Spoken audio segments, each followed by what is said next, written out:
بسم اللہ الرحمن الرحیم۔ السلام علیکم ورحمۃ اللہ وبرکاتہ۔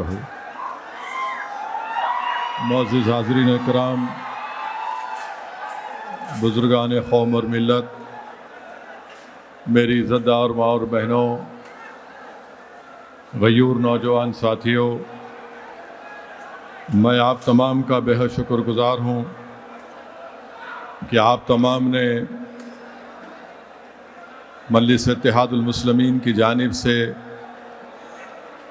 2 روزہ جلسہ رحمۃ اللہ عالمین جشن رحمۃ اللہ علیہ صلی اللہ علیہ وسلم کے اس جلسے میں آپ نے شرکت کی۔ اللہ سبحانہ و تعالی آپ تمام کی شرکت کو قبول فرمائے، اور ہم نے اور آپ نے جو علماء کرام کی بصیرت و فروز خطابات کو سنا، اللہ سبحانہ و تعالی ہم کو اس پر عمل کرنے کی توفیق عطا فرمائے، تاکہ آپ اور ہم صحیح معنوں میں رحمت اللہ عالمین صلی اللہ علیہ وسلم کی سیرت کو سمجھیں۔ 2 بج رہے ہیں صبح کے۔ میں شہ نشین پر تشریف فرما مولانا دلشاد احمد قادری صاحب، جو شیخ الحدیث ہے مدرسہ عالیہ قادریہ بدایوں اتر پردیش کے، میں ان کا شکریہ ادا کرتا ہوں کہ آپ نے ایک لمبا سفر طے کر کے حیدرآباد کو آپ تشریف لائے، اور آپ نے اپنا قیمتی وقت ہم کو دیا۔ میں آپ کا تہ دل سے شکریہ ادا کرتا ہوں۔ شہ نشین میں تشریف فرما مولانا انوار احمد، مفتی انوار احمد صاحب، جناب سرور عالم صاحب، جو بہار سیمانچل کی سرزمین سے یہاں پر آئے ہیں اور کوچا دامن اسمبلی حلقے کے مجلس اتحاد المسلمین کے رکن اسمبلی ہیں، جناب عادل حسن صاحب، جو بہار کے مجلس اتحاد المسلمین کے یوتھ قائد بھی ہیں اور قومی ترجمان بھی ہیں، جوائنٹ سیکرٹری انور صاحب مجلس اتحاد المسلمین، صدر استقبالیہ جناب جعفر حسین معراج صاحب، مجلس اتحاد المسلمین کے تمام اراکین اسمبلی، جشن رحمۃ اللہ عالمین صلی اللہ علیہ وسلم کے استقبالیہ کمیٹی کے تمام اراکین، میں آپ کے سامنے سب سے پہلے یہ ضروری سمجھتا ہوں کہ یہ بات آپ کے سامنے رکھوں کہ آپ جانتے ہیں کہ تلنگانہ میں SIR چل رہا ہے، اور 17 اگست کے دن ایک ڈرافٹ لسٹ بھی جاری کی گئی الیکشن کمیشن آف انڈیا کی جانب سے۔ ہمارے پاس اب 1 مہینے کا وقفہ ہے 17 سپٹمبر تک، تو جن حضرات کا نام ڈرافٹ لسٹ میں انوملیز میں آئے گا، ان کو ایک نوٹس دی جائے گی، اور ان کو اس نوٹس کا جواب بھی دینا پڑے گا۔ مثال کے طور پر تلنگانہ میں ڈرافٹ لسٹ میں 2,64,87,213 ووٹرز کے نام آئے ہیں۔ انوملیز 60,50,918 ہیں، اور جو ASDD بولتے ایبسنٹ، شفٹڈ، ڈپلیکیٹ ڈیتھ، وہ 73,29,235 ہیں۔ یہ پورے تلنگانہ کا ہے۔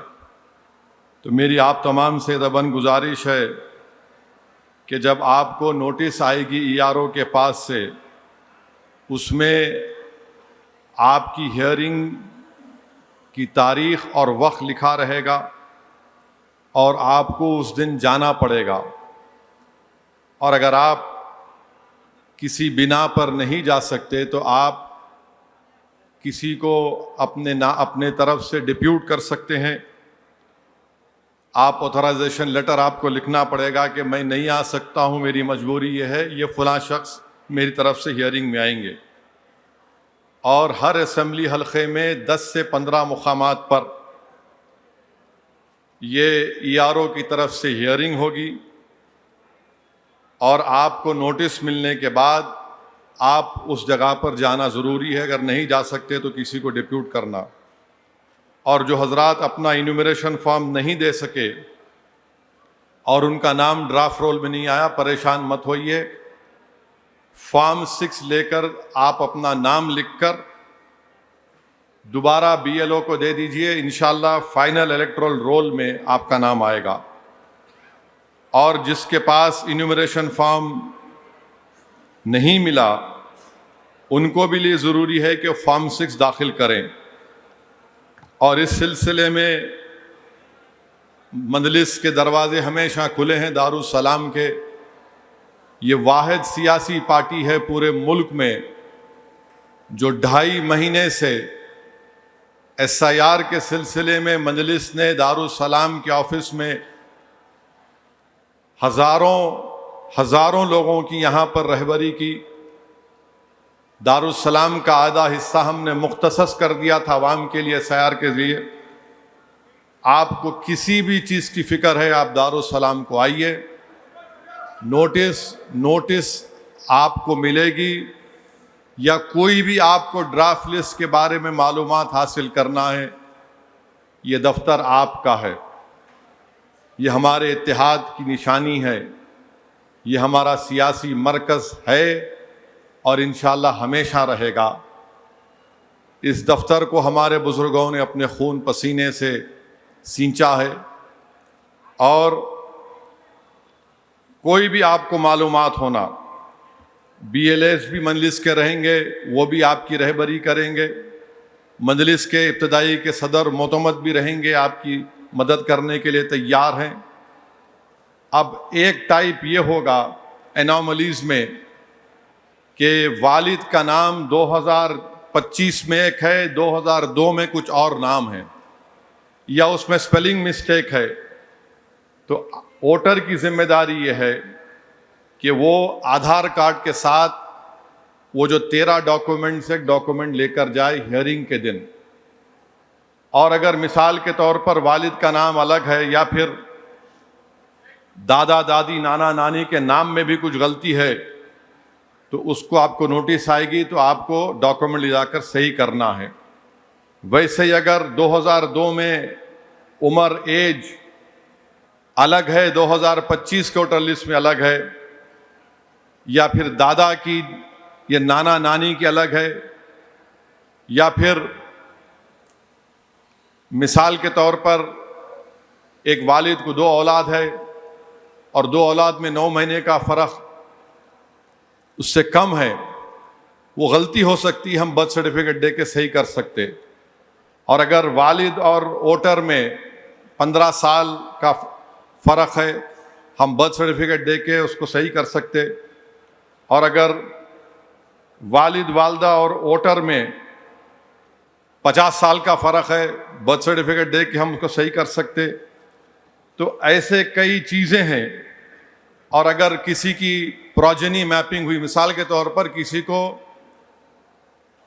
7 بچے ہیں، تو ہم کیا کیے، ایک کا والد سے کر دیے، ایک کا والدہ سے کر دیے، ایک کا دادا سے کر دیے، ایک کا نانا سے کر دیے، ایک کا دادی سے کر دیے، ایک کا نانی سے کر دیے.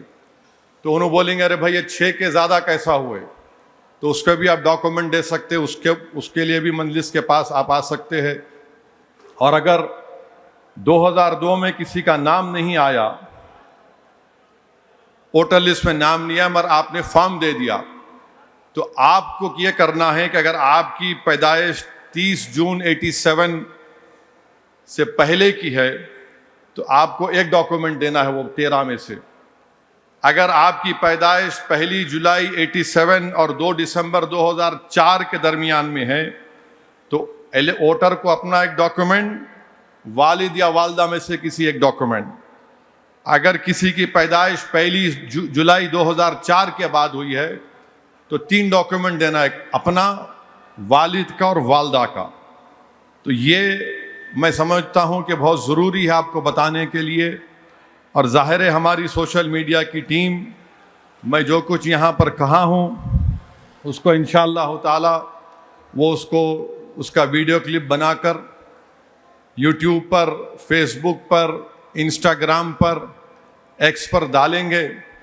پریشان ہونے کی ضرورت نہیں. نوٹس جب آئے گی آپ کے پاس، اگر آپ کو کوئی چیز سمجھ میں نہیں آ رہی ہے تو مجلس اتحاد المسلمین کے تمام خادم آپ کی خدمت کے لیے ہمیشہ تیار تھے اور تیار رہیں گے انشاءاللہ تعالی. اور میں تلنگانہ کی حکومت سے اس بات کا پرزور مطالبہ کرتا ہوں کہ 2013 کا ایک جیو ہے، اس جیو کے تحت آپ فیملی رجسٹر سرٹیفکیٹ دے سکتے ہیں. 2013 کا ہے وہ.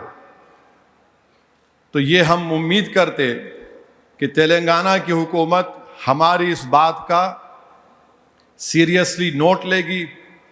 2013 کا جیو ہے، اس وقت آندھرا پردیش تھا، مگر بائیفرکیشن کا جو ایکٹ قانون ہے وہ یہ کہتا ہے کہ وہ قانون آج بھی ہے اور جیو آج بھی ریلیونٹ ہے. تو امید کرتے ہیں کہ تلنگانہ کی حکومت مجلس اتحاد المسلمین کے اس بات کو سیریسلی لے گی اور اس پر کچھ کرے گی. میرے عزیز دوستوں اور بزرگوں، علماء کرام نے اپنے بصیرت و فروز خطابات کے ذریعے ہم کو جشن رحمت اللہ عالمین صلی اللہ علیہ وسلم کا پیغام سمجھایا. اور اصول بھی یہی ہے کہ دین کو اگر سمجھنا ہے تو علماؤں کے صحبت میں بیٹھ کر، اولیاء اللہ کی صحبت میں بیٹھ کر ہی کوئی دین کو سمجھ سکتا ہے. اور رسول اللہ صلی اللہ علیہ وسلم سے عشق اگر پیدا کرنا ہے، اس کو مضبوط کرنا ہے، تو یہ بہت ضروری ہے کہ اولیاء کی صحبت آپ کو اور ہم کو ملنا ضروری ہے. علامہ پانی پتی رحمۃ اللہ علیہ نے یہ حدیث شریف لکھی بخاری کی کہ اللہ کے رسول صلی اللہ علیہ وسلم نے ارشاد فرمایا کہ وہ اس وقت تک مومن نہیں ہے، یہ بخاری میں بھی حدیث ہے کہ وہ اس وقت تک مومن نہیں ہے جب تک وہ اللہ کے رسول صلی اللہ علیہ وسلم کو دنیا کی ہر چیز سے زیادہ محبت کرے، چاہے اس کے والد ہوں، والدہ ہوں، بیوی ہو، بچے ہوں، دولت ہو، کاروبار ہو. تو اللہ کے رسول صلی اللہ علیہ وسلم نے فرمایا کہ تب اسی وقت آپ مومن ہو سکتے ہیں. اور علامہ پانی پتی رحمۃ اللہ علیہ نے لکھا کہ یہ صرف اولیاء اللہ کی صحبت میں حاصل ہوتا ہے. اور وہ عشق کی کیا، وہ ایمان کی لذت ہی کیا جس کے دل میں رسول اللہ صلی اللہ علیہ وسلم کی محبت ایک شعلے کی طرح نہ بھڑکے. جب یہ کیفیت پیدا ہوگی تو یہ دنیا کی زنجیریں ٹوٹیں گی نہیں، گل جائیں گی، اور تمام پردے جو ہے وہ تار تار ہو جائیں گے. تو میرے عزیز دوستوں اور بزرگوں، علماء کرام نے تصریح فرمائی کہ ماہ ربیع الاول کی بہت بڑی فضیلت ہے. یہ ماہ مبارک ماہ رمضان سے بھی بڑھ کر ہے. کیوں ہے؟ علماء کرام نے لکھا کہ رمضان میں اللہ نے قرآن کریم کو نازل کیا تو اس ماہ مبارک میں اللہ نے قرآن والے کو پیدا کیا. اس میں قرآن کو نازل کیا گیا تو اس میں قرآن والے تشریف لائے. بلکہ اگر ہم کو قرآن، نماز، ایمان اگر سب ملا تو صدقہ ہے نبی کریم صلی اللہ علیہ وسلم کا. حدیث قدسی ہے کہ اللہ فرماتا ہے کہ اے میرے محبوب، اگر آپ نہ ہوتے تو کائنات کا ذرہ بھی معرض وجود میں نہیں آتا. اور قرآن کریم میں اللہ سبحانہ و تعالیٰ فرماتا ہے، مفسرین نے اس قرآن کریم کی آیات کا ترجمہ اس طریقے سے کیا ہے کہ اگر تم اللہ کی نعمتوں کو شمار کرنا چاہو تو نہیں کر سکو گے. اللہ نے آنکھ دیے، ہم دیکھ سکتے. دماغ دیا ہم اچھے برے کی تمیز پیدا کر سکتے، کان دیے ہم آوازوں کو سن سکتی ہیں، اللہ نے ہم کو اپنی زبانوں میں ایک مزے کا احساس دیا، اللہ نے ہاتھ اور پیر دیے، یہ ایسی نعمتیں کہ ساری کائنات اس کی قیمت نہیں بن سکتی۔ اور علماء کرام نے ہم کو سمجھانے کے لیے بتایا کہ اللہ فرما رہا ہے کہ قرآن کریم میں مفسرین نے ترجمہ کیا، اللہ کی نعمتوں کا شمار کرنا چاہو تو نہیں کر سکو گے، اور کہیں پر اللہ احسان نہیں جتا رہا ہے، مگر جب کائنات میں محمد صلی اللہ علیہ وسلم کو بھیجا تو اللہ قرآن کریم میں فرما رہا ہے، مفسرین نے ترجمہ کیا کہ اللہ نے مومنین پر ایک بہت بڑا احسان کیا اور ان میں ایک عظمت والے رسول کو بھیجا۔ تو علماء اکرام نے لکھا کہ نعمت عظمیٰ ہے، اللہ احسان جتا رہا ہے۔ تو میرے عزیز دوستوں اور بزرگوں، یہ ماہ ربیع الاول ہے، اور میں یہاں پر شاہ عبد الرحیم رحمۃ اللہ علیہ کی کتاب در الثمین میں انہوں نے لکھا، ان کے والد شاہ عبد الرحیم کا واقعہ لکھا کہ ان کے والد ہمیشہ ماہ ربیع الاول میں غریبوں میں کھانا کھلاتے تھے۔ ایک وقت ایسا آیا کہ شاہ عبد الرحیم رحمۃ اللہ علیہ کے پاس شاہ ولی اللہ کے والد محدث دہلوی جو بولتے ہیں، ان کے پاس پیسے نہیں تھے، کم پیسے تھے بالکل، تو انہوں نے ان کم پیسوں سے چنے خرید کر غریبوں میں بانٹ دیے۔ تو شاہ ولی اللہ لکھتے ہیں در الثمین میں کہ میرے والد شاہ عبد الرحیم رحمۃ اللہ علیہ نے خواب میں رسول اللہ صلی اللہ علیہ وسلم کا دیدار نصیب ہوا، رحمت للعالمین صلی اللہ علیہ وسلم کے سامنے وہ چنے رکھے ہوئے ہیں، اور رحمت للعالمین صلی اللہ علیہ وسلم خواب میں شاہ عبد الرحیم سے مخاطب ہو کر کہہ رہے، عبد الرحیم تو نے بڑا اچھا کام کیا یہ غریبوں میں بانٹ کر۔ تو میرے عزیز دوستوں اور بزرگوں، وہیں پر مجھے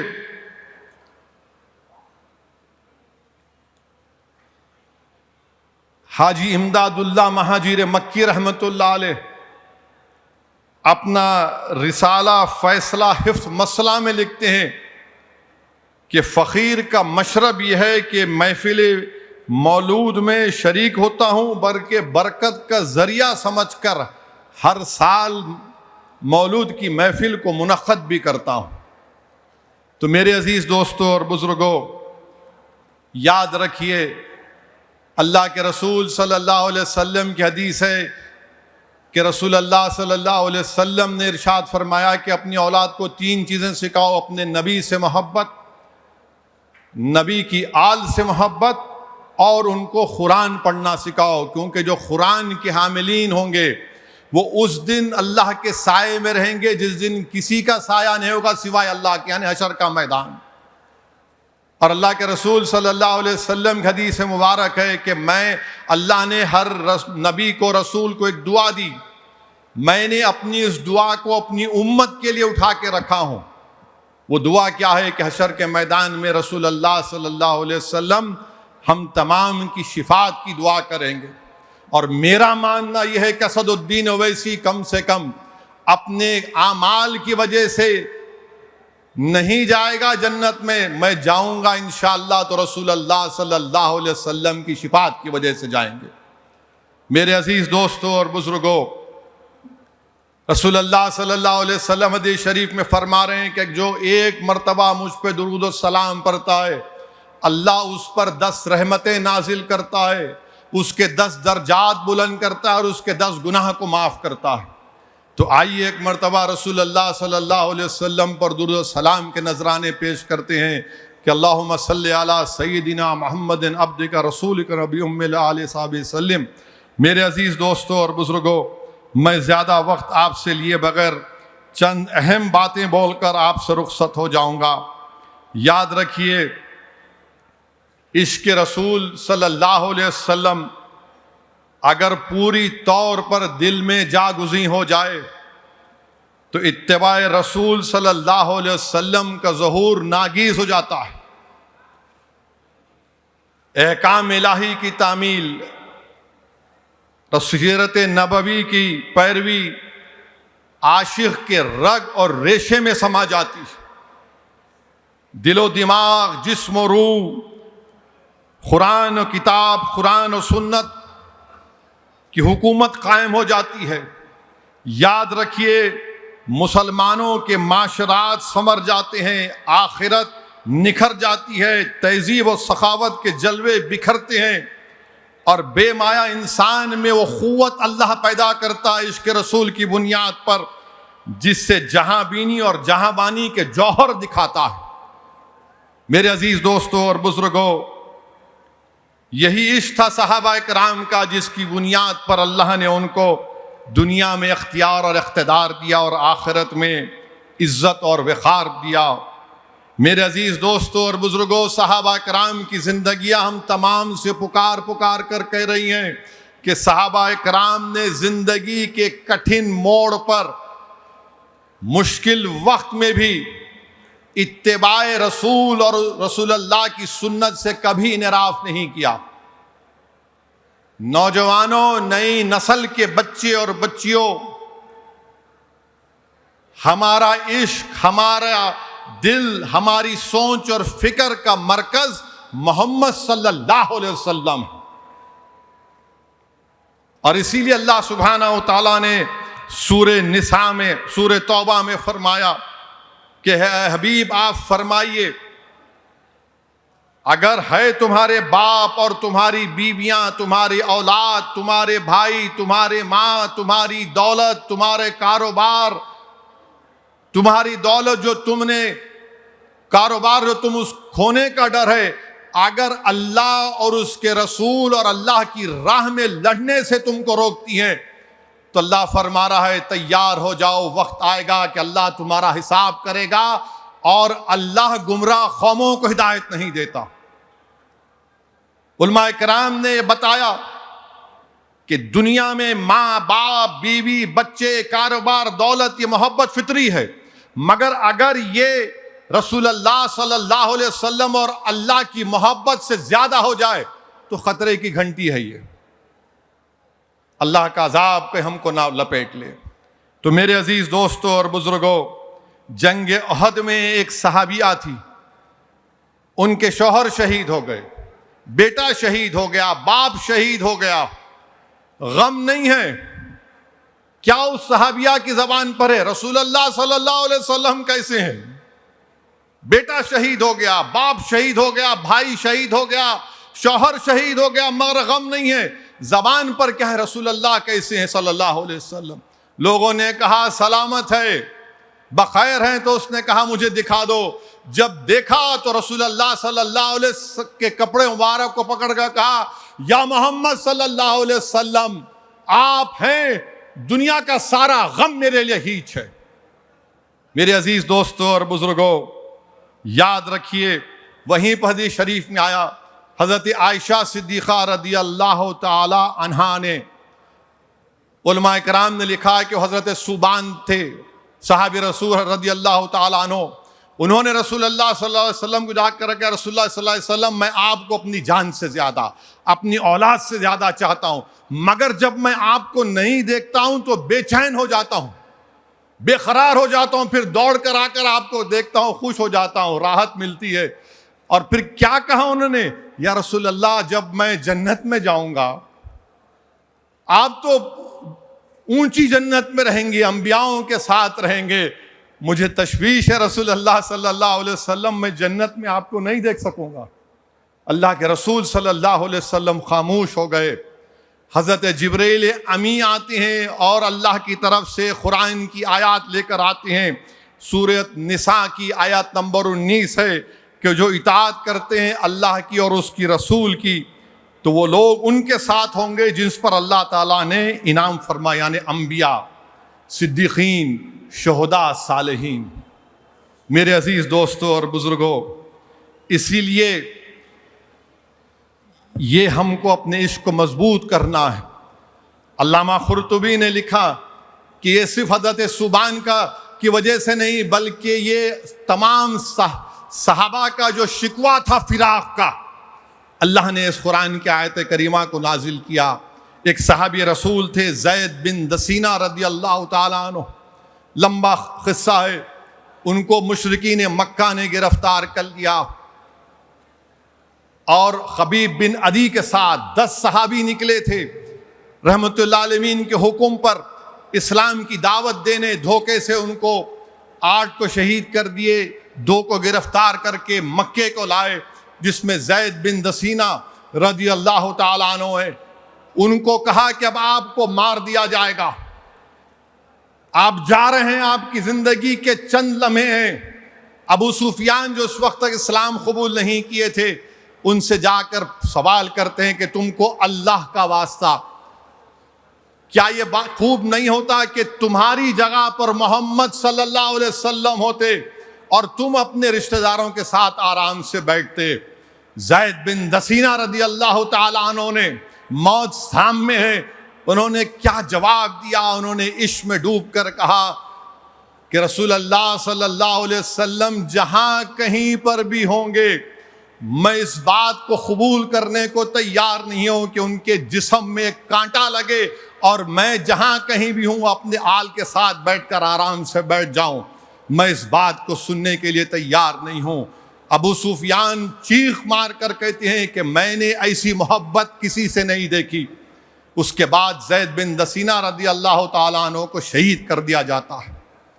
اب ایک اور صحابی ہیں خبیب بن عدی, ان کو ان لوگوں نے خرید لیا جن کے باپ دادا کو انہوں نے جنگ بدر میں کیفر کردار تک جہنم رسید کیا تھا.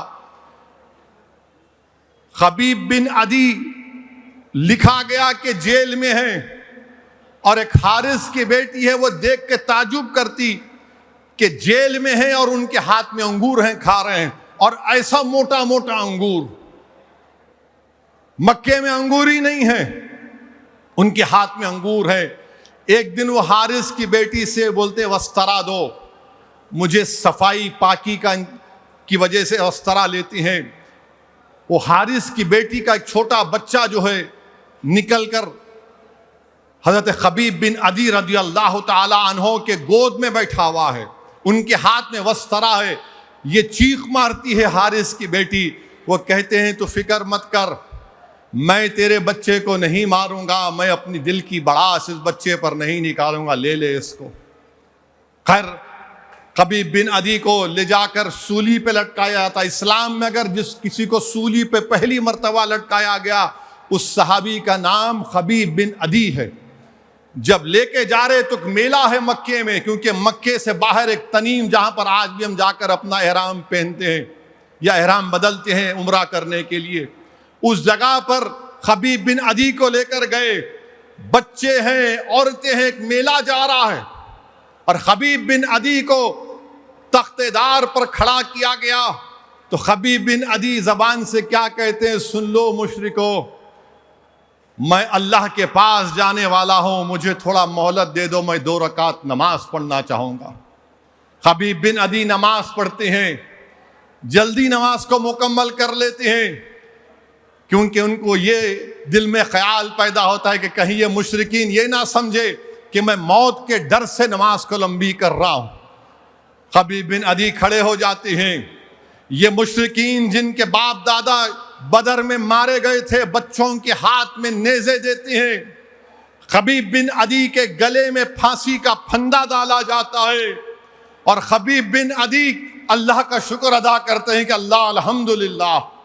اور کیا دعا کرتے ہیں خبیب بن عدی, یا اللہ میرا یہ حال میرے آقا محمد صلی اللہ علیہ وسلم تک پہنچا دے کہ ان کا غلام اس حال میں ہے. رسول اللہ صلی اللہ علیہ وسلم کو خبر پہنچا دے. خبیب بن عدی کو تیروں سے مارا جاتا ہے, تیروں سے چبایا جاتا ہے, چھوٹے بچے مارتے ہیں. خبیب بن عدی مسکراتے ہیں, کعبے کی طرف اپنا چہرے مبارک کرتے ہیں, اور جام شہادت نوش فرماتے ہیں. اور مدینے میں رسول اللہ صلی اللہ علیہ وسلم پر وحی نازل ہوتی ہے. آقا دو عالم صلی اللہ علیہ وسلم اپنی زبان مبارک سے ارشاد فرماتے ہیں, وعلیکم السلام یا خبیب, وعلیکم السلام یا خبیب. رسول اللہ صلی اللہ علیہ وسلم صحابہ سے کہتے ہیں کہ جبرائیل نے آ کر مجھے بتایا کہ میرا حبیب شہید ہو گیا، میرا حبیب شہید ہو گیا۔ رسول اللہ صلی اللہ علیہ وسلم صحابہ سے بولتے ہیں جو کوئی بھی حبیب کی لاش کو لائے گا وہ جنت میں جائے گا۔ زبیر بن عوام اور حضرت اسود دو صحابی نکلتے ہیں، مدینے سے مکے کو پہنچتے ہیں۔ وہ تنیم کے مقام پر لاش لٹکی ہوئی ہے، کئی دن سے خون ٹپک رہا ہے۔ ایک شہید کا معاملہ جو ہوتا ہے نا، خون ٹپک رہا ہے، ہاتھ میں کیلے مارے گئے تھے، خون ٹپک رہا ہے، جسم سے ایک ایسی خوشبو آ رہی ہے کہ سارا وہ مقام محلہ معطر ہو چکا ہے۔ خیر رات میں ان کی لاش کو اٹھا کر زبیر بن عوام اس لاش کو اپنے گھوڑے پر رکھتے ہیں۔ صبح میں مشرکان مکہ 70 تیز گھوڑ سوار کو بھیجاتے ہیں کہ جاؤ تعاقب کرو، خبیب بن عدی کی لاش کو لے کر آؤ۔ جب یہ قریب آ جاتے ہیں یہ 70 مشرکین کے لوگ، زبیر بن عوام اس لاش مبارک کو زمین پر رکھتے ہیں۔ اللہ زمین کو حکم دیتا ہے کہ زمین تو نگل جا اس خبیب کی لاش کو۔ وہ زمین کھلتی بھی ہے، حضرت خبیب بن عدی کی لاش کو نگل لیتی ہے۔ پھر یہ ٹھہر کر کہتے ہیں دیکھو ہم شیر ہیں رسول اللہ صلی اللہ علیہ وسلم کے، تم مقابلہ کرو گے تو نقصان اٹھائیں گے۔ مشرکین مکہ واپس چلے جاتے، جبرائیل امین آ کر رسول اللہ صلی اللہ علیہ وسلم کو پوری بات سناتے۔ میں یہ کیوں کہہ رہا ہوں؟ کیونکہ روز ہر مہینے میں ہم ایک 3-4 ویڈیو دیکھتے وطن عزیز میں، اس کے پاس مرغ نکلا، چکن نکلا، ساون کا مہینہ ہے اس کو پیٹتے ہیں، کوئی جا رہا ہے گوشت ہے پیٹتے ہیں، اس کو کہتے ہیں اٹھ بیٹھ کر، اس کا ویڈیو بناتے ہیں، بچی اسکول کو جا رہی ہے گالی دیتے ہیں۔ تو یہ چیز کو یاد رکھو، یہ دین ہم کو جو ملا ہے نا، یہ محلوں سے نہیں ملا، کوئی چمن سے چل کے نہیں ملا، یہ دین ہم کو خبیب بن عدی کی شہادت سے ملا، یہ دین ہم کو زید بن دسانہ رضی اللہ تعالی عنہ کی شہادت سے ملا ہے۔ تو بھارت کے مسلمانوں ظالموں کے ظلم سے ڈرنا نہیں کبھی، ہم رسول اللہ صلی اللہ علیہ وسلم کی امت ہیں۔ جس طرح خبیب بن عدی نے کہا کہ یا اللہ، انہوں نے مجمع کے سامنے کھڑے ہو کر کہا یا اللہ میں اس دنیا سے جا رہا ہوں، تو چن چن کر ان مشرکوں سے میرا بدلہ لے۔ جب وہ دعا کر رہے تھے تو اپنی کان میں انگلیاں رکھ کر کوئی بھاگ رہا تھا، کوئی چھپ رہا تھا۔ ہم بھی اللہ سے دعا کرتے ہیں کہ جو ظلم کر رہے معصوموں پر اللہ ان سے بدلہ لے گا انشاءاللہ تعالی۔ اقتدار تمہارے پاس نہیں رہنے والا ہے ظالموں، اگر اقتدار دائمی ہوتا تو بھارت کے محلیں ویران نہیں ہوتی۔ تاج محل بنانے والا کہاں ہے کسی کو نہیں معلوم، لال قلعہ بنانے والا کہاں ہے کسی کو نہیں معلوم۔ تم بھی چلے جاؤ گے مگر تم ختم ہو جاؤ گے، ہم زندہ رہیں گے انشاءاللہ تعالی۔ تمہارا ظلم ختم ہو جائے گا، ہم دنیا میں امن قائم کریں گے انشاءاللہ تعالی۔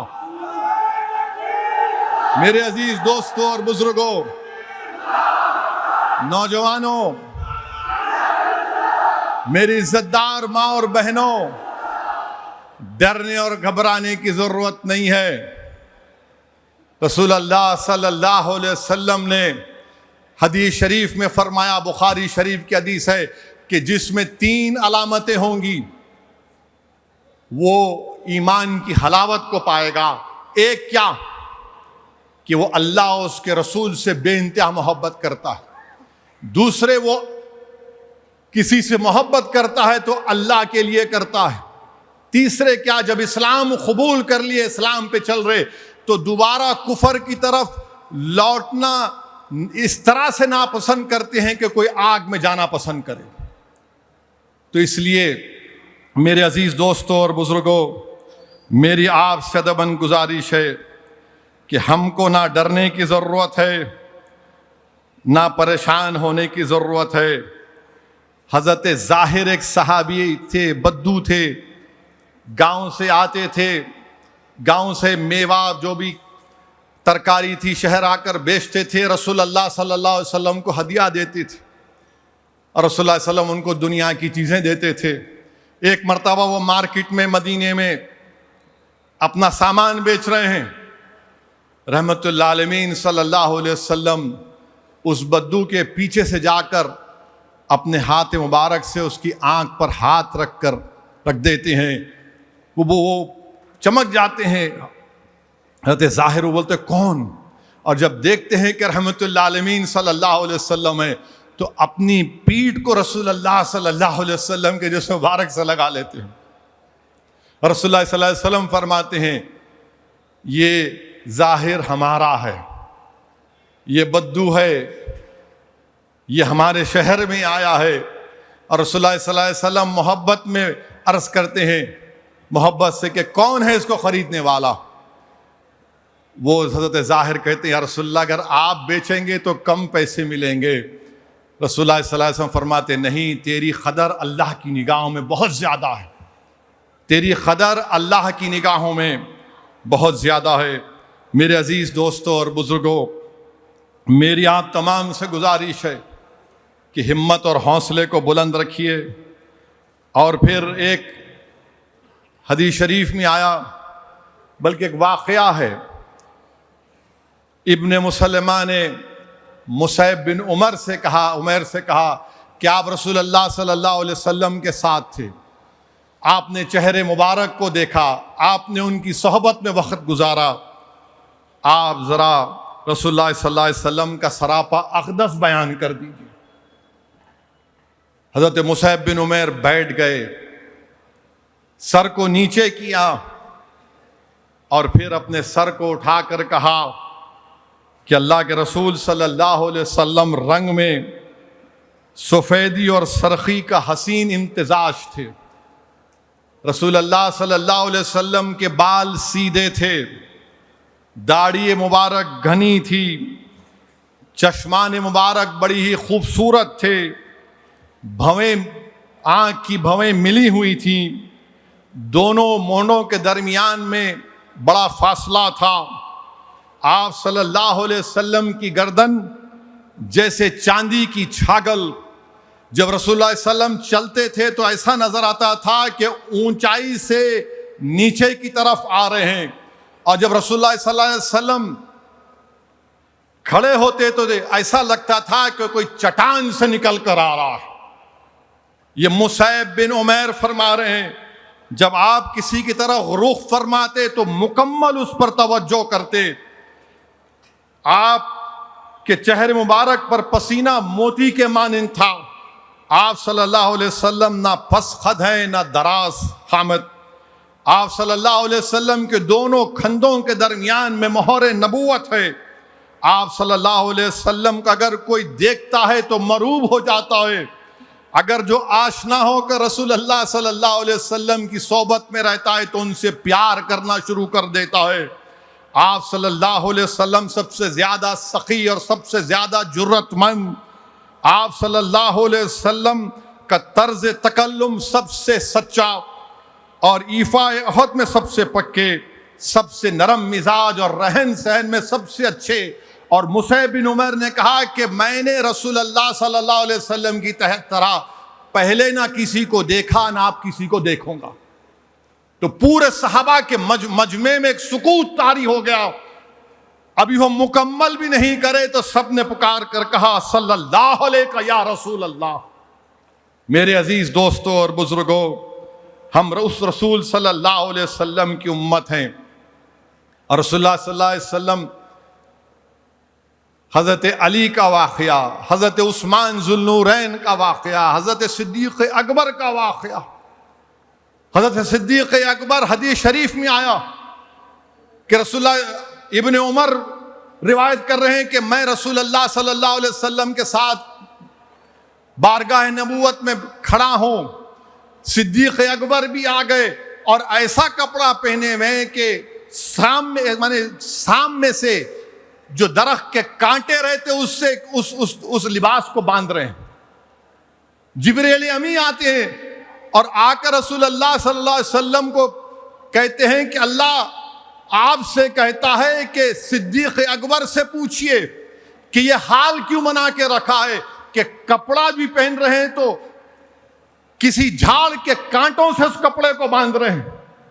رسول اللہ صلی اللہ علیہ وسلم نے جبریل امین سے کہا کہ یہ میرا صدیق ہے, اس نے اپنی ساری دولت مجھ پر فدا کر دی. پھر جبریل امین رسول اللہ علیہ وسلم سے کہتے ہیں کہ اللہ کہتا ہے کہ ان کو میرا سلام پہنچائیے اور ان سے سوال کریے کہ کیا وہ اس فقیری میں خوش ہیں. رسول اللہ صلی اللہ علیہ وسلم سلام اللہ کا پہنچاتے ہیں, صدیق اکبر سے پوچھتے ہیں اے ابوبکر صدیق, اللہ یہ پوچھنا چاہ رہا ہے کہ کیا تم خوش ہو؟ صدیق اکبر چیخ مار کر روتے ہیں, میں اپنے رب سے راضی ہوں, میں اپنے رب سے راضی ہوں, میں اپنے رب سے راضی ہوں. حضرت جبریل رسول اللہ صلی اللہ علیہ وسلم کہتے ہیں کہ ان سے کہیے کہ عرش میں جو فرشتے ہیں وہ آج اسی طرح کپڑے پہن کر کھڑے ہیں.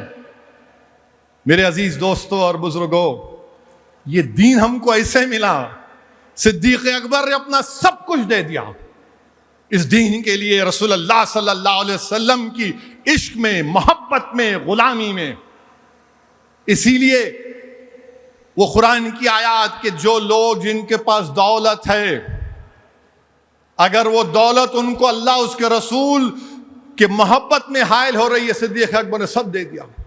حضرت عثمان ذو النورین رضی اللہ تعالیٰ عنہ رسول اللہ صلی اللہ علیہ وسلم جا کر اس کی رسول اللہ صلی اللہ علیہ وسلم میرے گھر میں آئیے کھانا کھانے. رسول اللہ صلی اللہ علیہ وسلم قبول کرتے ہیں, پیچھے چلتے ہیں اور رسول اللہ صلی اللہ علیہ وسلم قدم ڈالتے ہیں, قدم مبارک. حضرت عثمان ذو النورین ہر قدم کو گن رہے ہیں. رحمت اللہ عالمین پوچھتے ہیں عثمان کیوں گن رہے ہو؟ تو فرماتے ہیں وہ یا رسول اللہ صلی اللہ علیہ وسلم جتنے آپ کے قدم پڑیں گے میرے گھر آنے تک میں اتنے غلاموں کو آزاد کروں گا. حضرت علی ہے, غزوہ خیبر کے بعد صحابہ ایک مقام ہے, اللہ کے رسول صلی اللہ علیہ وسلم نماز عصر پڑھ چکے, مولا شیر خدا حضرت علی کرم اللہ وجہ نہیں پڑے, اللہ کے رسول حضرت علی کے زانوں پر سر رکھ کر آرام فرما رہے ہیں. حضرت علی پریشان ہیں کہ نماز نہیں پڑھا ہوں, سورج غروب ہو گیا, رسول اللہ صلی اللہ علیہ وسلم کو نہیں اٹھایا, ڈر تھا کہ اگر زانوں کو حرکت دوں گا تو خواب سے اٹھ جائیں گے. رحمت اللہ علیہ صلی اللہ علیہ وسلم اٹھنے کے بعد بیان کیا, اللہ کے رسول صلی اللہ علیہ وسلم نے دعا فرمائی, سورج پلٹ کر آیا, شیر خدا نماز عصر کو ادا کیا. علماء اکرام نے کیا بتایا کہ حضرت علی نے افضل العبادات نماز ہے, اور وہ بھی نماز وسطیٰ یعنی عصر کی نماز, اس کو رسول اللہ کے لیے قربان کر دیا.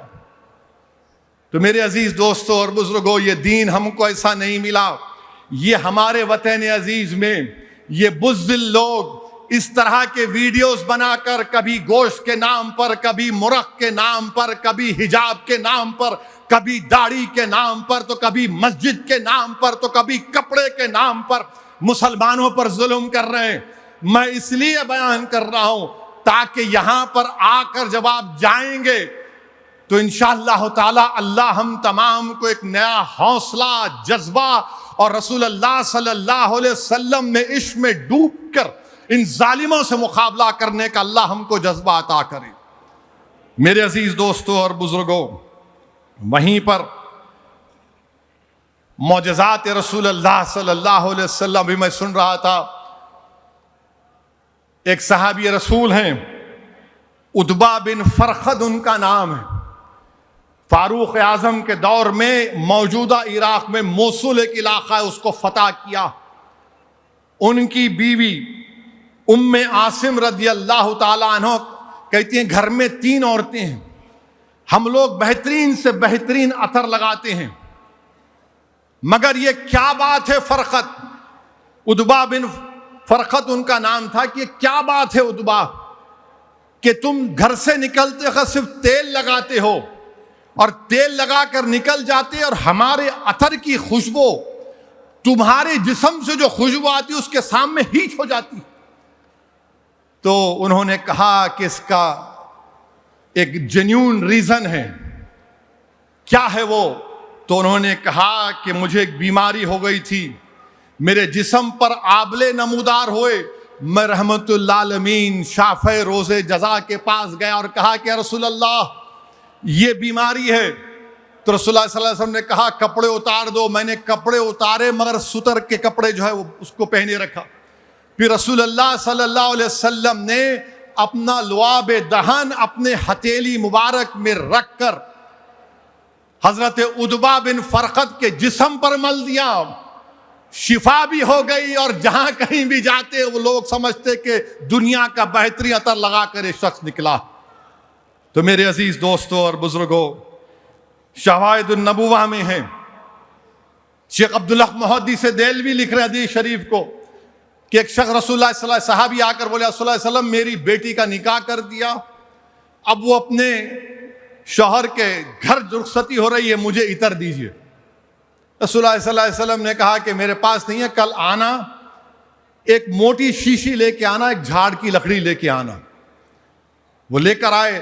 اللہ کے رسول صلی اللہ علیہ وسلم نے اپنا پسینہ اس شیشی میں ڈال کر، بغلوں سے پسینہ نکال کر، اور ان سے کہا کہ اپنی بیٹی سے کہنا یہ لکڑی اس شیشی میں ڈبا کر اپنے جسم پر لگا لینا، خوشبو آ جائے گی.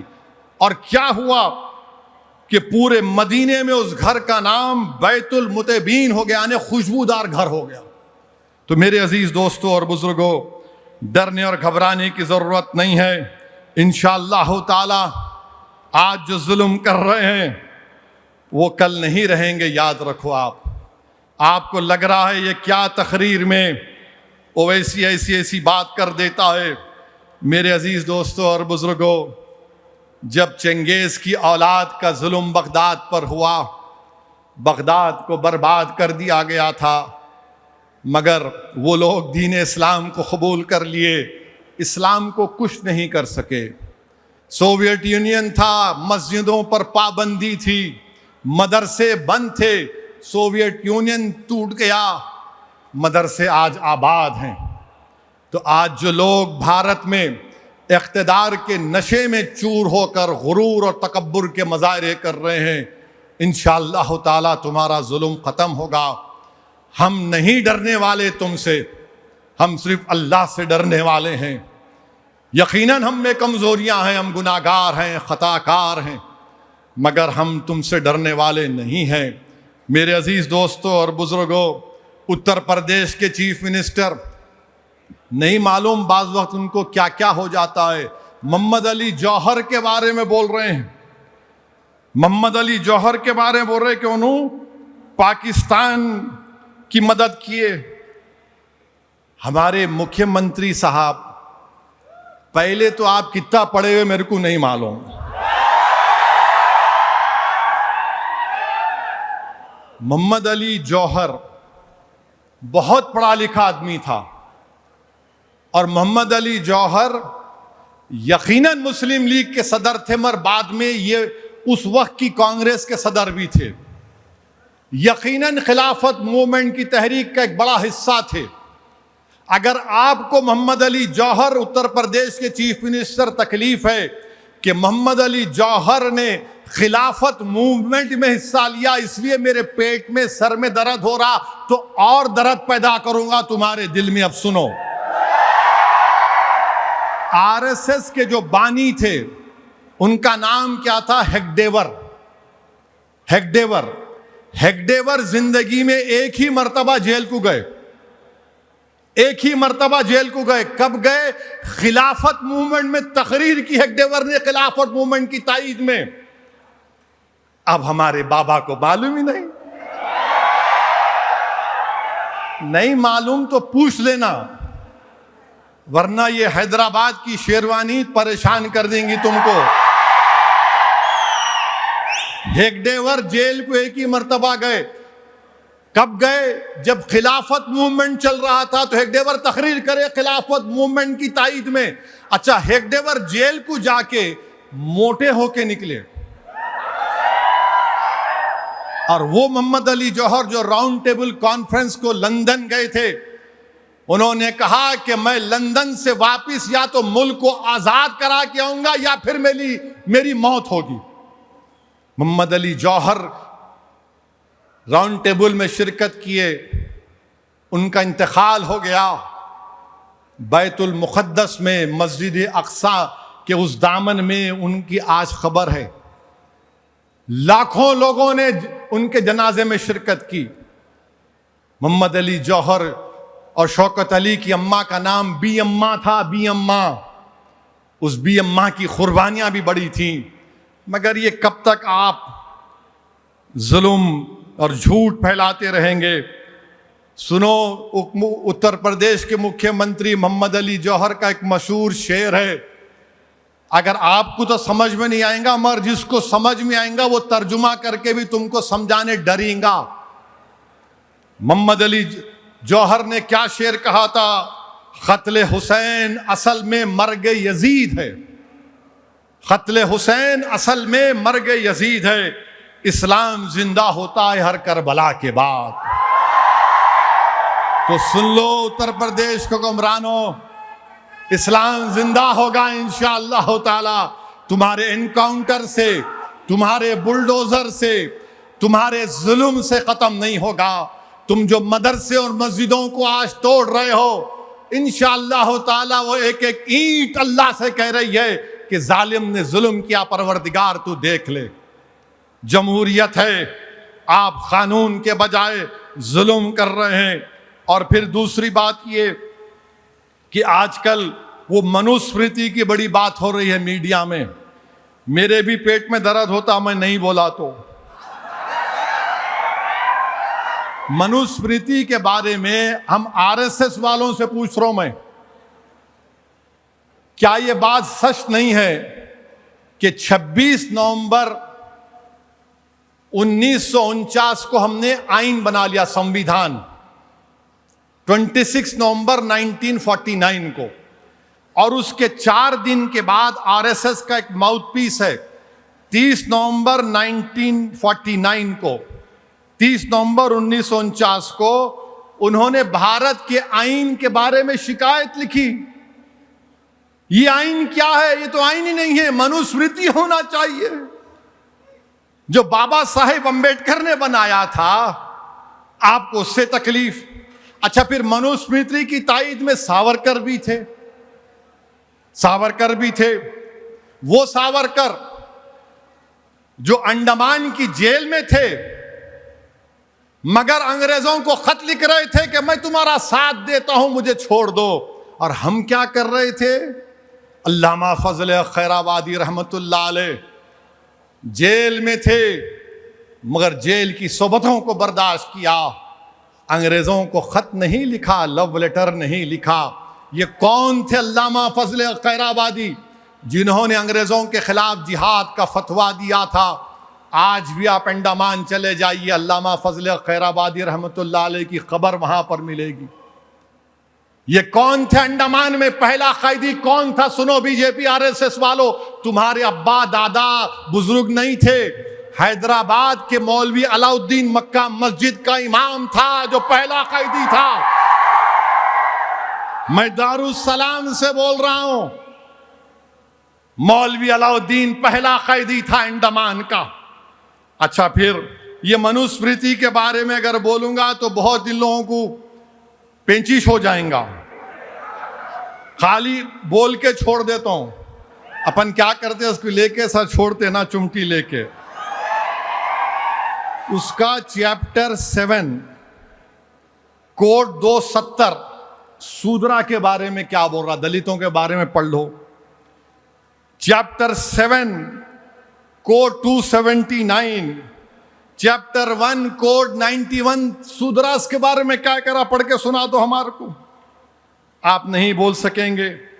تیسری بات یہ ہے کہ اتر پردیش میں دیوریا میں ایک مبین پینٹر نے یا حسین کا فلیگ بنایا، یا حسین کا فلیگ بنایا، تو بولے اس میں بندوق آ گئی؟ نہیں تھا اس میں، وہ فلیگ بنایا،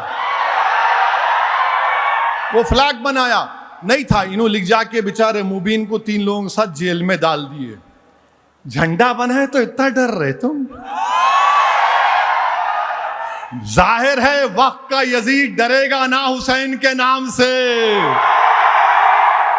جہاں حسین کا نام آیا یزید کانپنا شروع کر دیتا ہے، تو لے کے چلے گئے۔ اچھا، پھر چوتھی چیز، آج الہ آباد ہائی کورٹ کا ججمنٹ آیا، ہماری ایک بیٹی اسکول میں حجاب پہن رہی تھی، حجاب پہن کے کورٹ نے کہہ دیا کہ حجاب آپ نہیں پہن سکتے۔ میں اس ہائی کورٹ کے ججمنٹ کے خلاف ہوں، اس سے اگری نہیں کرتا ہوں۔ کیوں؟ کیونکہ سابری مالا ایک کیس سپریم کورٹ میں چل رہا ہے اور Supreme Court reserve for judgment ہے۔ الہ آباد ہائی کورٹ کے فاضل ججز کو اپنا ججمنٹ روکنا چاہیے تھا۔ جب supreme court is seized of that matter, 9 ججز یہ ڈیسائیڈ کر رہے ہیں۔ کیا ڈیسائیڈ کر رہے ہیں؟ کہ ایسنشل کیا ہے، what is essentiality, what is essential, اور پھر کیا ریلیجیس جو ہماری عبادتیں ہیں وہ بھی پروٹیکٹ کریں گے نہیں کریں گے۔ اور آج کا فیصلہ یہ بھارت کی آئین کی دفعہ 25 اور 19 کے خلاف ہے۔ میں کپڑے پہنتا ہوں، سکھ ہمارے بیٹیاں اور ہمارے بچے پہنتے ہیں۔ آپ ہوتے کون ہیں اسلام کے سینچریٹی کو ڈیسائیڈ کرنے والے؟ رائٹ ٹو پرائیویسی کو سپریم کورٹ نے کہہ دیا فنڈامنٹل رائٹ۔ ارے میری پرائیویسی ہے۔ اور پھر آپ اتر پردیش میں سب سے کم خواتین میں ہائی سکول میں اگر کوئی ہے تو مسلم بچیاں ہیں، ان کی تعلیم کو آپ روک رہے ہیں۔ اور پھر سر پہ اگر کوئی حجاب ہماری بیٹی پہن رہی ہے، سر پہ پہن رہی ہے، دماغ پہ نہیں پہن رہی ہے، جس کے سر پہ کوئی بال نہیں ہے وہ انکاؤنٹر کرا رہا ہے، وہ کیا کیا باتیں کرتے ہیں۔ تو اس لیے فیصلہ غلط ہے، بلکہ یہ تو اسلام پر حملہ ہے۔ یہ فیصلہ اسلام پر حملہ ہے۔ یہ فیصلہ what is essential supreme court decide کر رہا ہے۔ آپ ایسنشلٹی آپ کیوں ڈیسائیڈ کریں گے؟ میرا مذہب ہے نا۔ میرے عزیز دوستوں اور بزرگوں، پھر یاد رکھیے کہ یونیفارمٹی از ناٹ ایکوالٹی۔ اچھا، اتراکھنڈ میں، آسام میں، گجرات میں یونیفارم سول کوڈ نافذ کر دیے۔ یعنی اتنی بے شرمی سے، اتنی جھوٹ، اتنی غلطی، گندگی، کہ جو ہندو میرج ایکٹ ہے، ہندو سکسیشن ایکٹ ہے، ہندو ڈیورس ایکٹ ہے، ان سب کو آپ کہہ رہے ہیں کہ ہم پہ لاگو کریں گے۔ آپ کیوں لاگو کریں گے؟ آپ جو ہندو دھرم کے ہمارے بھائی بہن ہیں وہ اس قانون کو فالو کریں گے، مسلمان کیوں کرے گا؟ اور آپ کے کلچر کو آپ پروٹیکشن دے رہے، ہندو میرج ایکٹ مجھ پہ لاگو کر رہے، ہندو ڈیورس ایکٹ اتراکھنڈ، گجرات، آسام میں لاگو کر رہے، ایک ایک سیکشن وہی ہے وہ قانون کا۔ کیا بولتے یونیفارم سول کوڈ؟ کون سا یونیفارم سول کوڈ ہے یہ تو ہندو میرج ایکٹ ہے، ہندو ڈیورس ایکٹ ہے، ہندو سکسیشن ایکٹ ہے۔ یاد رکھیے آپ کی یہ کوششیں انشاءاللہ ناکام ہوں گی۔ جو اپنی زبان سے لا الہ الا اللہ اشہد ان محمد رسول اللہ بولتا ہے وہ زندہ رہے گا تو انشاءاللہ تعالی قرآن اور سنت کی تعلیمات پر ہی عمل کرتا رہے گا۔ میرے عزیز دوستوں اور بزرگوں، یہ سمجھ رہے ہیں کہ ہم دین سے دور ہو جائیں گے۔ ارے دین سے وہ لوگ دور ہوتے ہیں جن کے دل میں رسول اللہ صلی اللہ علیہ وسلم سے محبت ختم ہو جاتی۔ ہم دین کو نہیں چھوڑنے والے ہیں، ہم تھام کے رکھیں گے اس دین کو۔ ہم زندہ رہیں گے تو اس دین پر چلیں گے، ہم لڑیں گے اس ملک میں، اس ملک کو بچائیں گے تو دین پر چل کے بھارت کو سپر پاور بھی بنائیں گے، مگر دین کو نہیں چھوڑیں گے۔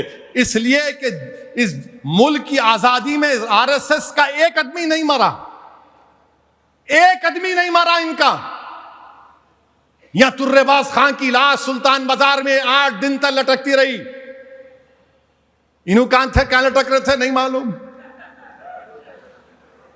نہیں، بھارت سے محبت، ارے بھارت سے محبت تم کو ہمارے سے زیادہ ہے۔ نہیں، وندے ماترم پڑھنا ہے۔ ارے میرے بھائی، ربندر ناتھ ٹیگور، نیتاجی سبھاش چندر بوس، مہاتما گاندھی، ان تمام نے مل کر فیصلہ کیا کہ وندے ماترم کے 2 سٹینزا رہیں گے، اس سے آگے نہیں پڑھا جائے گا. تو کیا نریندر مودی مہاتما گاندھی سے زیادہ عقل مند ہے؟ کیا نریندر مودی نیتاجی سبھاش چندر بوس سے زیادہ اس دیش کا محبت کرنے والا ہے؟ کہ نریندر مودی میں اتنی انٹلیکچوئل کیپیسٹی ہے کہ ربندر ناتھ ٹیگور کے پاس تھی؟ ان لوگوں نے فیصلہ لیا. مگر آپ کہہ رہے ہیں نہیں، آپ نے قانون بنا دیا، آپ نے قانون بنا دیا. دیش سب کا ہے. کوئی بھارت کی پوجا کرتا ہے، کوئی بھارت کی زمین میں دفن ہو جاتا ہے میری طرح، مگر بھارت سے محبت کرتا ہے.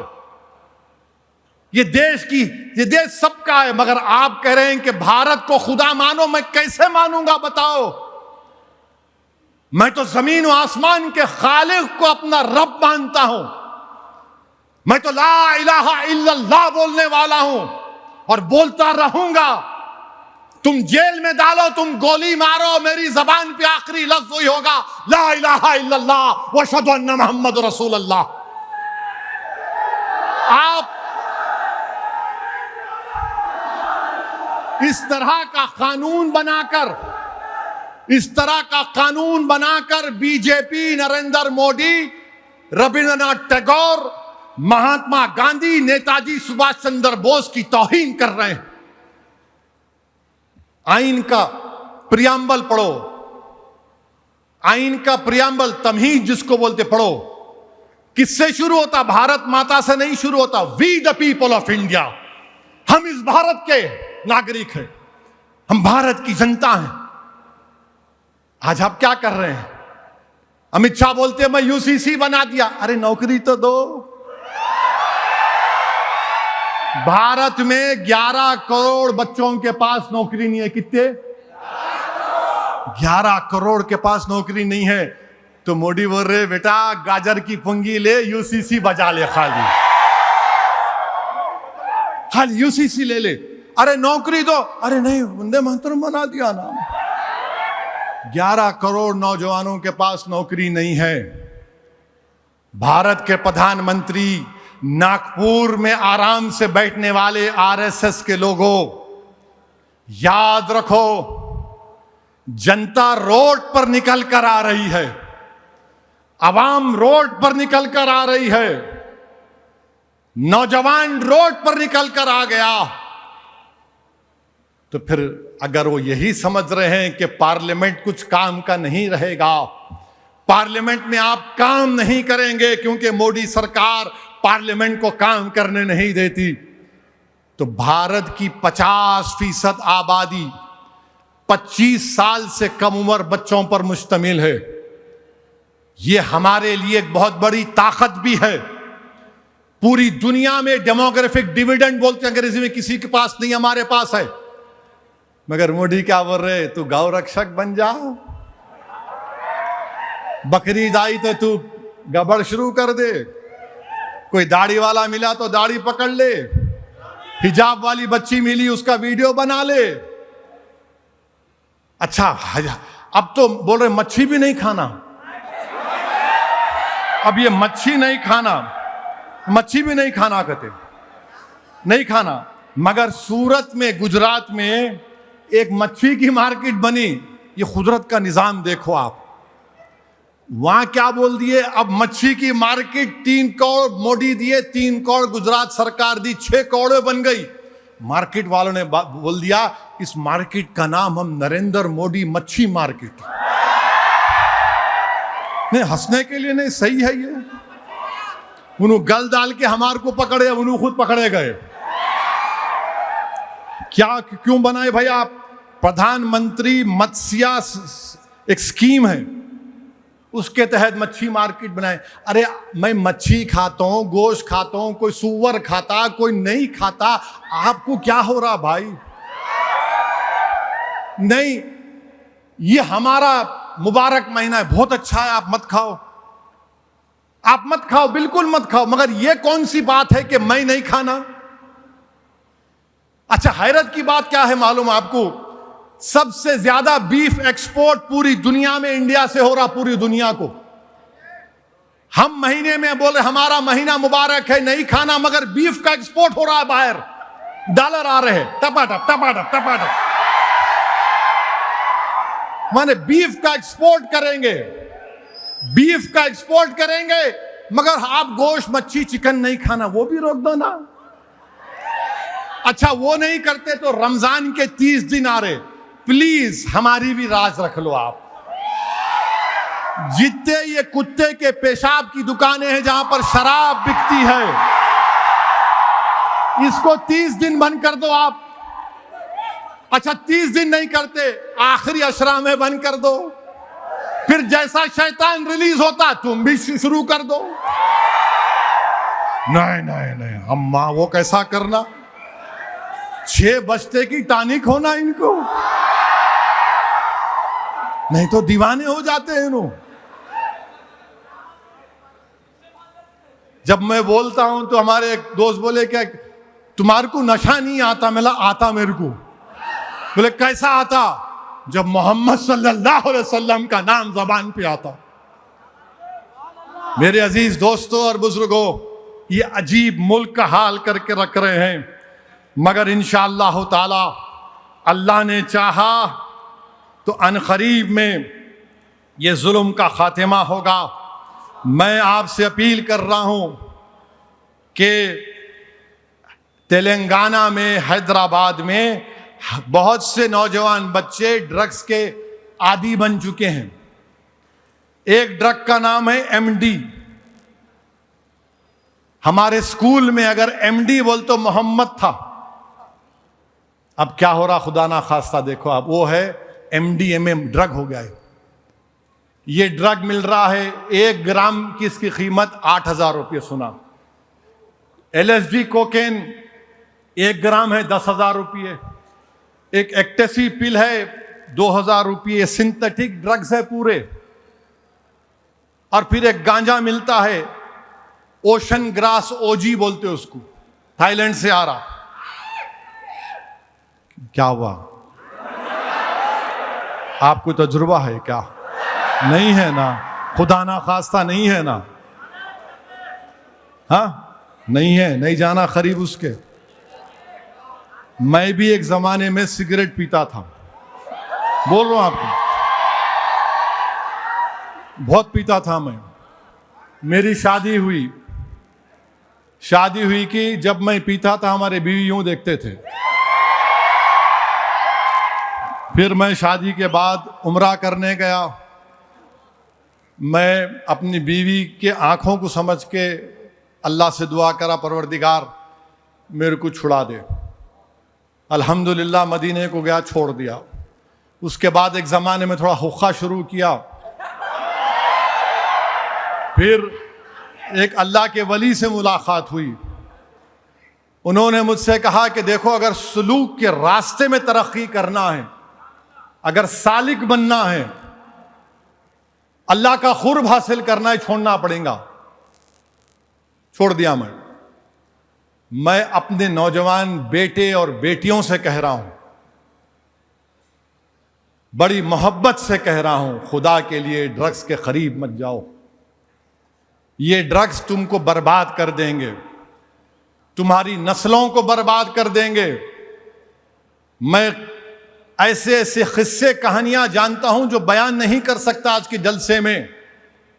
ہماری بچیوں کا استحصال ہو رہا ہے کیونکہ وہ ڈرگ ایڈکٹ بن گئے. ہمارے بیٹوں کا استحصال ہو رہا ہے کیونکہ وہ ڈرگ ایڈکٹ بن چکے ہیں. تو میری آپ سے درخواست ہے، اگر آپ کسی کو جانتے یا میری الفاظ، میری آواز کسی تک پہنچ رہی ہے جو اس کو استعمال کرتے ہیں، میں آپ سے اپیل کر رہا ہوں، ان کے ماں باپ سے اپیل کر رہا ہوں کہ آپ ڈی ایڈکشن سینٹر میں جائیے. آپ میرے سے اکیلے آ کے ملیے، میں آپ کو ڈی ایڈکشن سینٹر میں لے کے جاؤں گا. کسی کو بولوں گا نہیں تمہارا نام انشاءاللہ تعالی.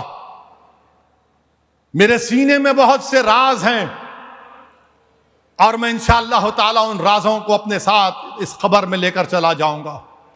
میں ان بچوں اور اپنی بیٹیوں سے کہہ رہا ہوں کہ ڈی ایڈکشن سینٹر میں آؤ, جس کے اوپر کیسز ہے آؤ میرے پاس, تم ڈی ایڈکشن سینٹر میں جاؤ, کیسز کو ختم کرنا اسد الدین اویسی کی ذمہ داری ہے. تم آؤ میرے ساتھ, چلو ڈی ایڈکشن سینٹر میں تم جاؤ, میں تم پہ اگر کوئی NDPS کا کیس ہے میں تم سے وعدہ کر رہا ہوں ختم کراؤں گا انشاءاللہ.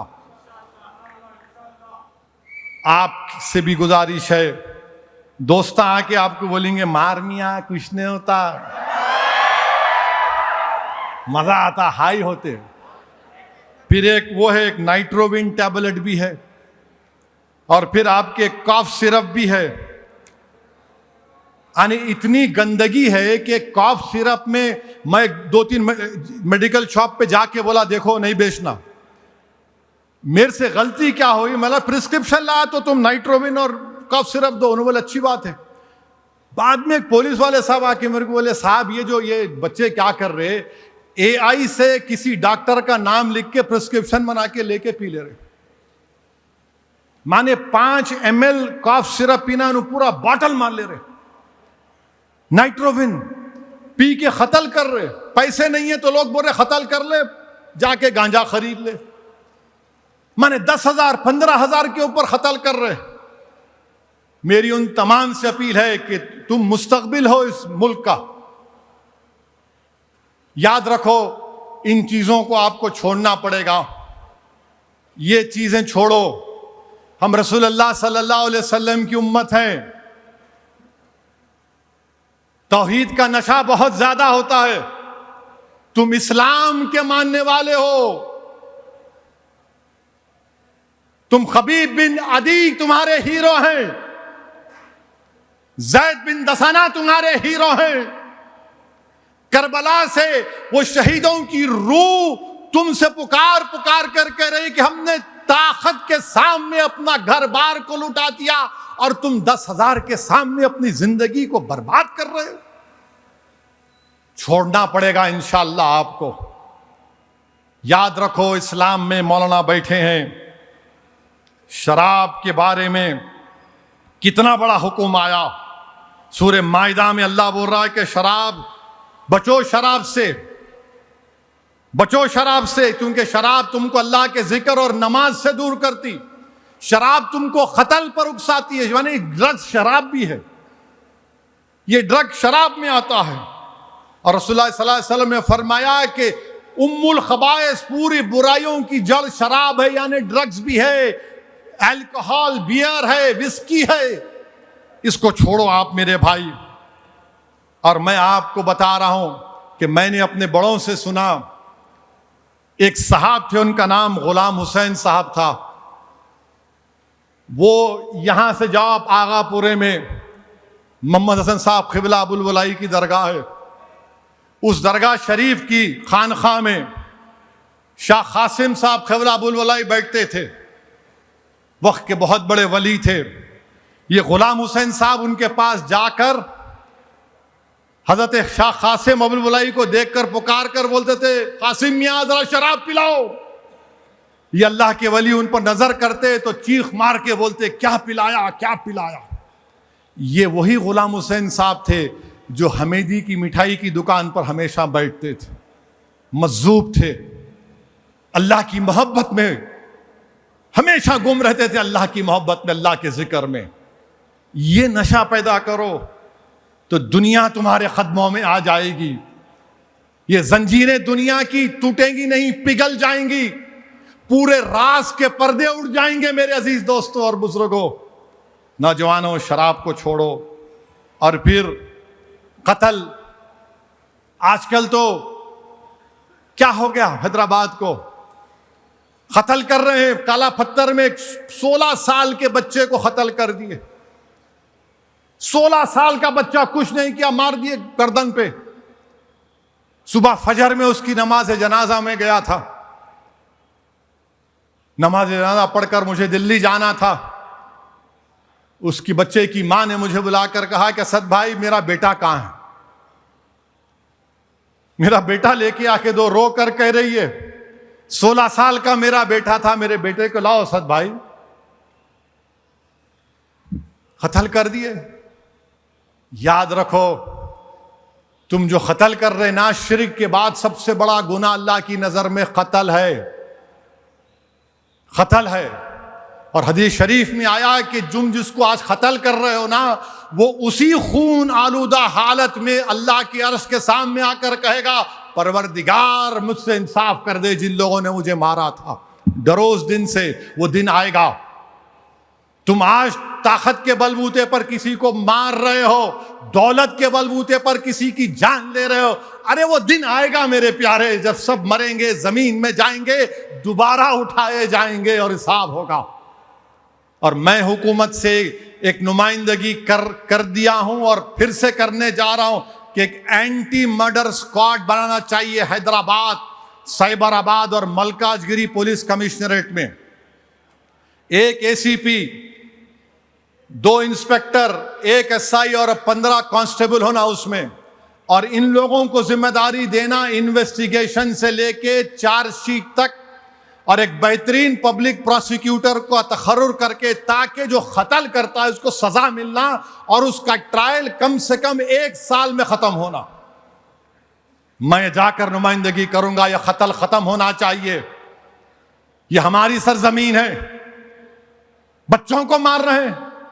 اچھا اب تو حد ہو گئی، میرے کو پولیٹیشین بننا ہے تو میں مرڈر کرتا ہوں، بلکہ بے حیائی کی حد ہے، بول بھی رہے ہیں میں ایمرجنگ پولیٹیکل لیڈر ہوں، ابھرتا ہوا پولیٹیشین ہوں، میں نے مرڈر کیا۔ تم کو یہ کرو گے؟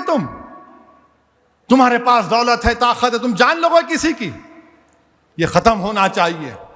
اور انشاءاللہ تعالی امید کرتے کہ یہاں کی حکومت اینٹی مرڈر اسکواڈ بنائے گی۔ ایک پورے 3 حیدرآباد پولیس کمشنریٹ، سائبر آباد اور ملکاج گیری میں ایک اسپیشل کورٹ کا تقرر کرنا چاہیے۔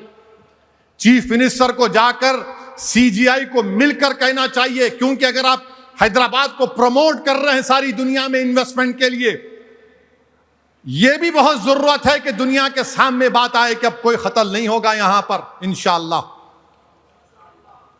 میرے عزیز دوستوں اور بزرگوں، مجلس اتحاد المسلمین کا ساتھ دیجئے، مجلس اتحاد المسلمین کو مضبوط کریے اور دعا کریے کہ انشاءاللہ اتر پردیش میں مجلس اتحاد المسلمین کا رکن اراکین اسمبلی کامیاب ہو جائے۔ بہار میں 5 جیتے، جس میں غلام سرور بیٹھے ہوئے ہیں۔ اتر پردیش میں بھی انشاءاللہ تعالی اللہ مجلس اتحاد المسلمین کے اراکین کو کامیاب کرے گا۔ اور جو لوگ الزام لگانے والے ہیں، پیارے الزام لگاؤ۔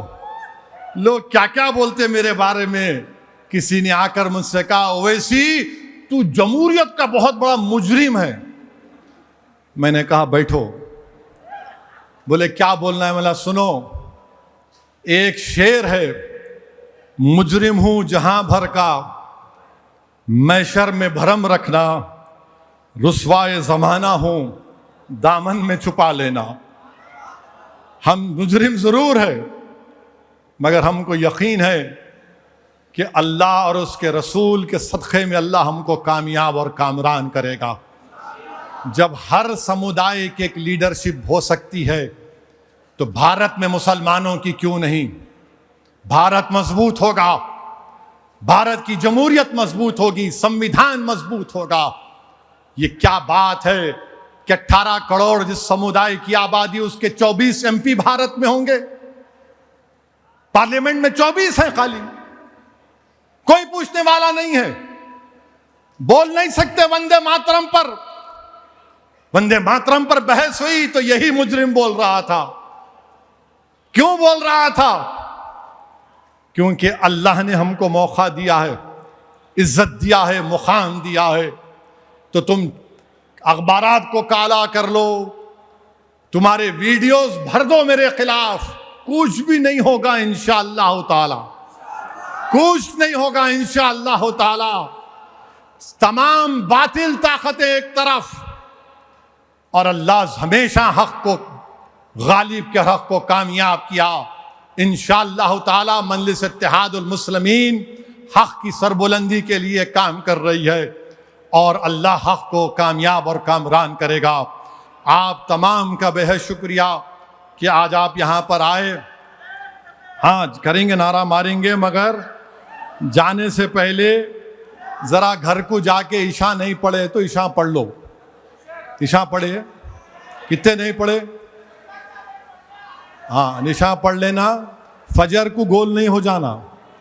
عشاء پڑھ لے کے چبوترے کرنے بیٹھ جاؤ، 4:45 کی نماز پڑھ لینا. کہیں سو گئے تو شیطان ہنستا پھر. ہم سونا نہیں میرے بھائی، جاگنا ہے.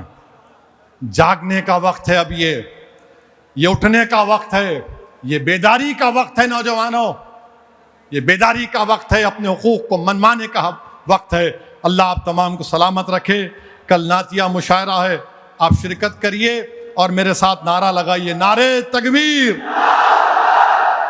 زور سے آنا آواز، پورا اندر سے نعرے تکبیر.